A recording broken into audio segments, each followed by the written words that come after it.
सत्यभामा श्री कृष्ण की 8 प्रमुख पत्नियों रुक्मिणी, भद्रा, जामवंती, कालिंदी, मित्रविंदा, लक्ष्मणा, सत्या में से एक थी, जबकि कृष्ण की 3 महारानियों में प्रमुख थी। सत्यभामा अवंतिका तथा उज्जैन के राजा सत्राजित की पुत्री थी। श्री कृष्ण और सत्यभामा के 10 पुत्र थे। यह बात उस समय की है जब श्री कृष्ण भगवान ने अवतार लिया हुआ था। उस समय सत्राजित नाम का एक राजा हुआ करता था। उसके पास सत्यमतक मणि हुआ करती थी, जो कि उसे भगवान सूर्य ने प्रदान की थी। उस मणि का यह विधान था कि उससे प्रत्येक दिन सोना निकलता था। एक बार सत्राजित का भाई प्रसेन उसे गले में धारण करके शिकार खेलने वन में चला गया। वह काफी समय तक अपने घर नहीं लौटा, तो सत्राजित को यह शक हुआ कि श्री कृष्ण ने उसके भाई प्रसेन को मार डाला और स्वयं तक मणि को हासिल कर लिया। जब यह बात श्री कृष्ण को मालूम हुई तो श्री कृष्ण अकेले ही उस वन की ओर प्रस्थान कर किए, जहां आगे चलकर श्री कृष्ण को यह मालूम हुआ कि सत्राजित के भाई को घोड़े समेत एक शेर ने मार डाला। जब श्री कृष्ण शेर के पैरों के निशान को देखकर आगे बढ़े तो देखा कि आगे शेर मरा पड़ा है और वहां पर एक सत्राजित का भाई शिकार खेलने गया था।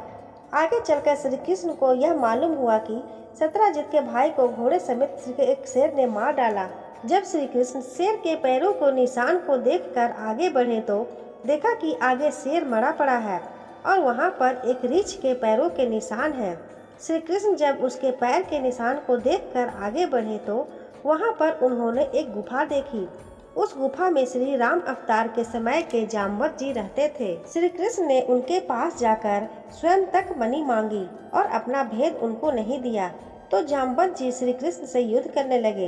युद्ध करते जामवंत को यह पता चल गया कि उन्हें इस पृथ्वी पर श्री राम के अलावा दूसरा कोई नहीं हरा सकता, तो उन्होंने भगवान श्री कृष्ण से अपने सही रूप में आने के लिए कही। श्री कृष्ण भगवान ने जामवंत जी को वहां श्री राम के रूप में दर्शन कराए। श्री कृष्ण को स्वयं तक मणि के साथ अपनी प्यारी पुत्री जामवंती भी दे दिया, यानी कि भगवान श्री कृष्ण ने वहां जामवंती से विवाह किया और उसके बाद द्वारिका लौट गए। द्वारका जाने के बाद श्री कृष्ण स्वयं तक मणि लेकर सत्राजित के महल गए और उन्होंने स्वयं तक मणि सत्राजित को लौटा दी। तब सत्राजित बहुत ही लज्जित हो गया।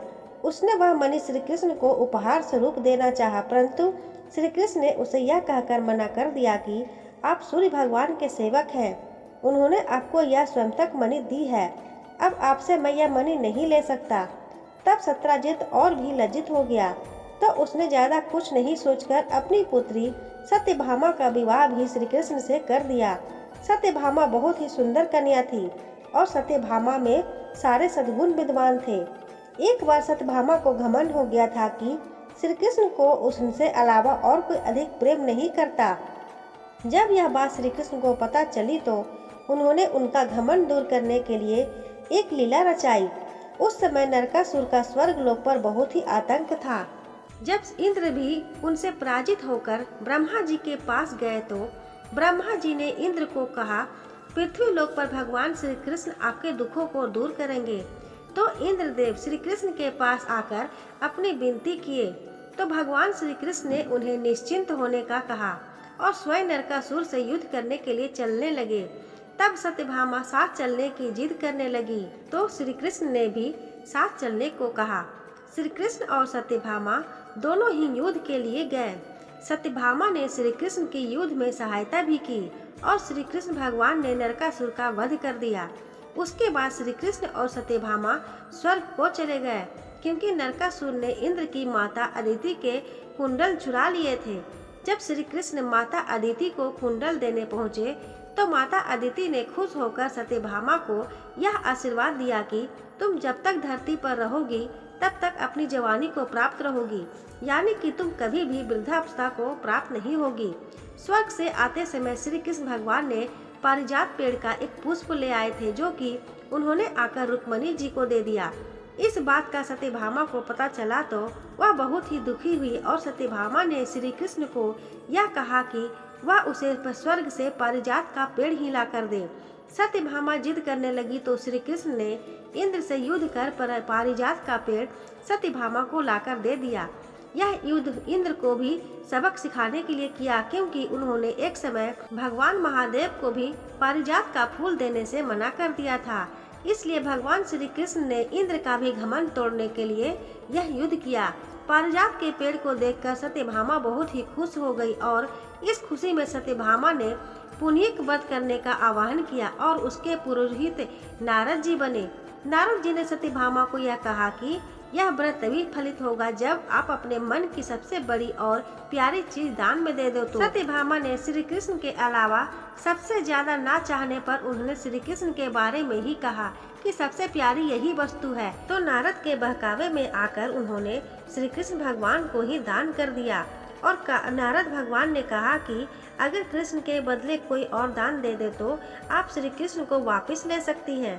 तो सत्यभामा मान गई और कृष्ण का दान कर दिया। उसके बाद सत्यभामा धन के अहंकार में आकर श्री कृष्ण भगवान को तोलने लगी तो कृष्ण का पलड़ा हर बार फाड़ी पड़ जाता, पर कृष्ण के वजन के बराबर सोना, हीरे, मोती, माणिक्य नहीं होते।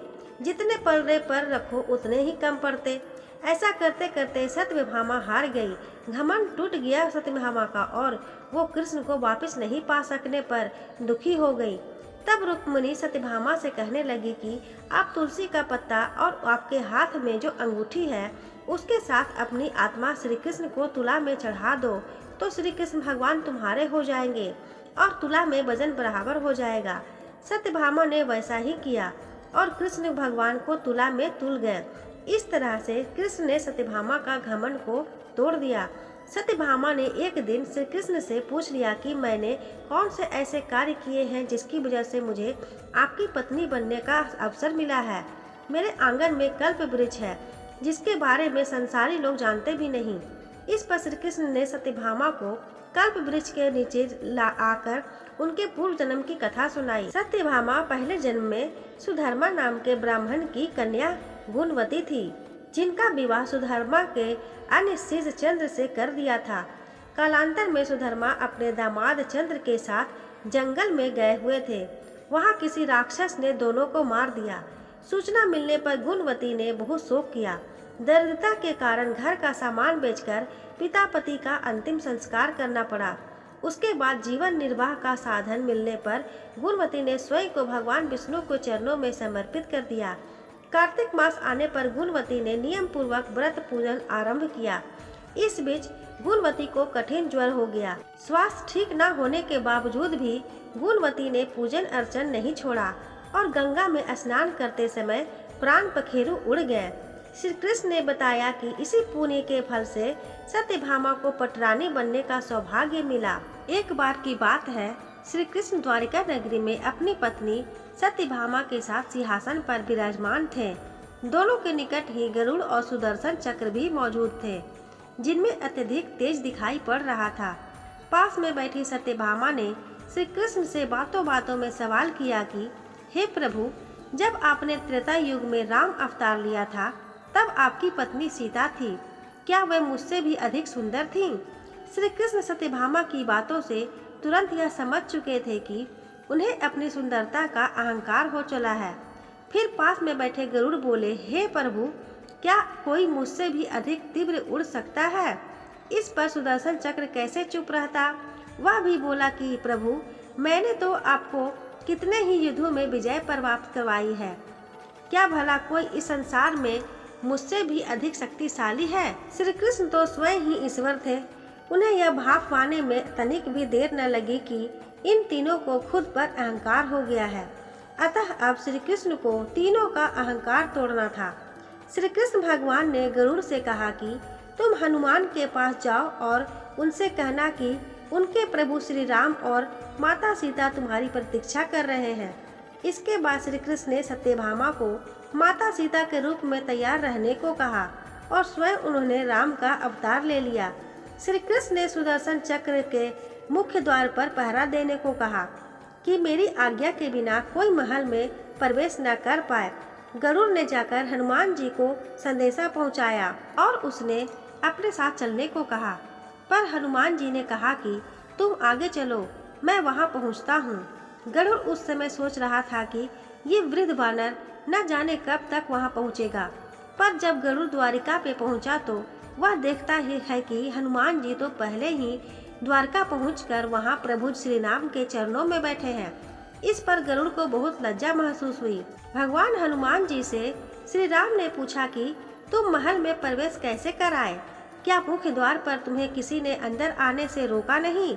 इस पर हनुमान जी अपने मुंह से सुदर्शन चक्र को निकाल कर कहते हैं कि मुझे अंदर आते समय सुदर्शन चक्र ने रोका था, परंतु मैंने इसे अपने मुख पर रख लिया, मुझे इसके लिए क्षमा करें। इस समय तक गरुड़ को अपनी तीव्र उड़ान का अहम और सुदर्शन चक्र को अपनी शक्ति का अहम समाप्त हो चुका था। हनुमान जी ने आगे कहा कि हे प्रभु, आपके साथ माता सीता की जगह पर सिंहासन पर यह कौन दासी विराजमान है? हनुमान के मुंह से इस तरह के वचन सुन भगवान श्री कृष्ण की रानी सत्यभामा का घमंड जैसे चूर चूर हो गया। हनुमान ने जब उन्हें सीता माता ना समझकर दासी कहा तो सुंदरता पर सत्यभामा की अहंकार अब खत्म हो चुका था। इसके बाद तीनों ही प्रभु की लीला समझ गए और प्रभु की चरणों में झुक गए। तो दोस्तों, अगर आपको मेरी यह कहानी पसंद आई हो तो कृपया वीडियो को लाइक करें, शेयर करें और ऐसे ही नए नए वीडियो देखने के लिए चैनल को सब्सक्राइब करें। धन्यवाद।